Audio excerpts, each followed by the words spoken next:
Parenting can be tough, but with the right tools, it gets a whole lot easier.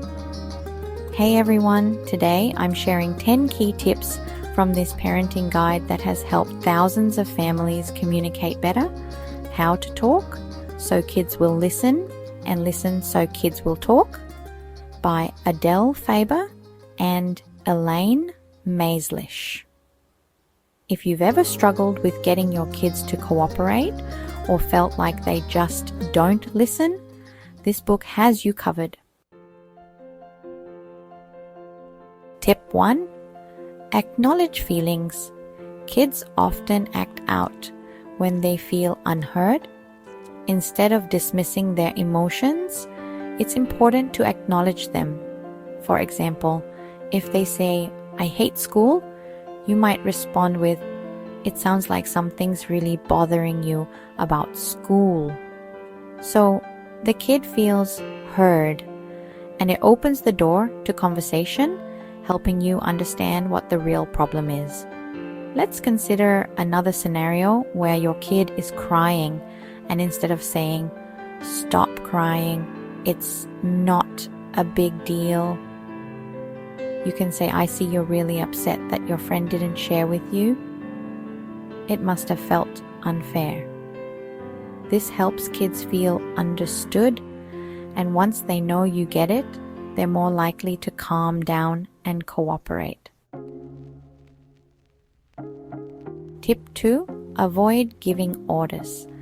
Kids often resist being told what to do, so try stating the problem and involving them in the decision-making process.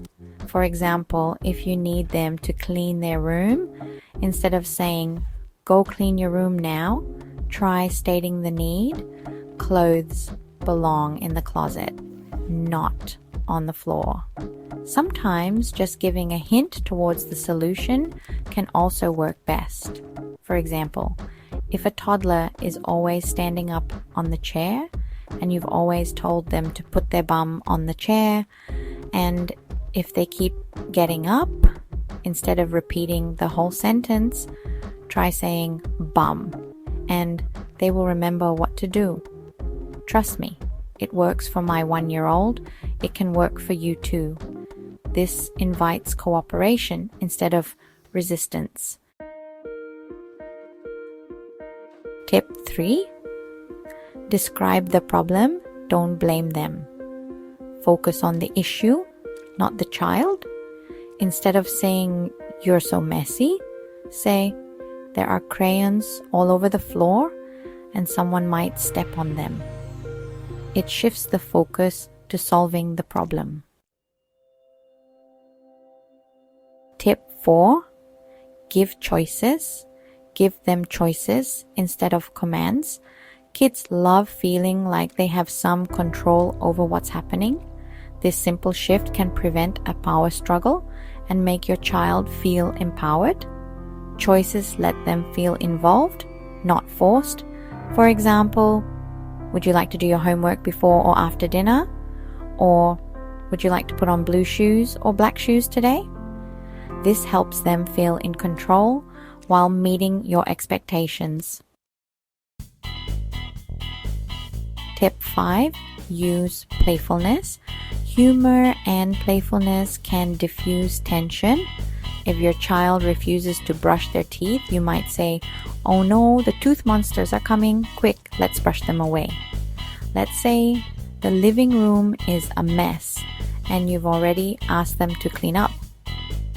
Try something like, "The living room is messy and we need to clean it up.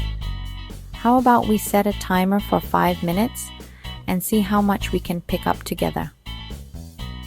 This not only encourages cooperation, but also turns it into a fun challenge. Tip 6. Praise wisely. Praise effort, not character. Praising your child's effort helps them develop a growth mindset, showing them that hard work leads to success, not just natural talent. Instead of vague praise like "good job," be specific and say, "I noticed how carefully you colored within the lines. That shows patience." This builds confidence and encourages effort. Tip 7. Encourage problem solving. Teach kids to find solutions. If they argue over a toy, say, we have one toy and two people. What can we do to solve this? This fosters independence and critical thinking. Tip 8. Set limits with empathy. You can say no while showing understanding. For example, I see you want to play longer, but it's bedtime. Let's pick up where we left off tomorrow. This validates their feelings without compromising boundaries. Tip 9. Put feelings into words. Help kids articulate their emotions. If your child is frustrated, you might say, "It sounds like you're upset because your tower fell." That can be really frustrating. This teaches emotional awareness. Tip 10. Model listening. To get your kids to listen, show them what good listening looks like. Stop what you're doing, make eye contact, and respond thoughtfully. Kids mirror what they see.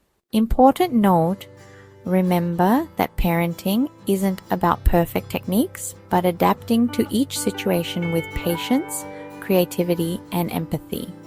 Managing the environment and addressing basic needs can often resolve persistent challenges without resorting to force or frustration.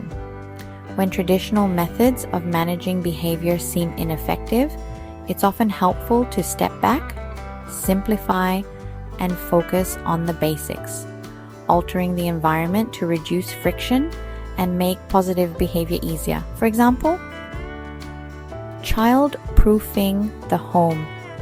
If a toddler constantly gets into something they shouldn't, rearranging the environment, like moving breakables out of reach, can prevent conflict.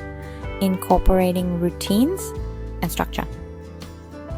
Creating predictable routines helps children feel secure and reduces the need for constant reminders or discipline, and setting them up for success. By arranging spaces and tasks to encourage independence. For instance, low hooks for coats or organizing toys into labeled bins empower kids to manage their own belongings.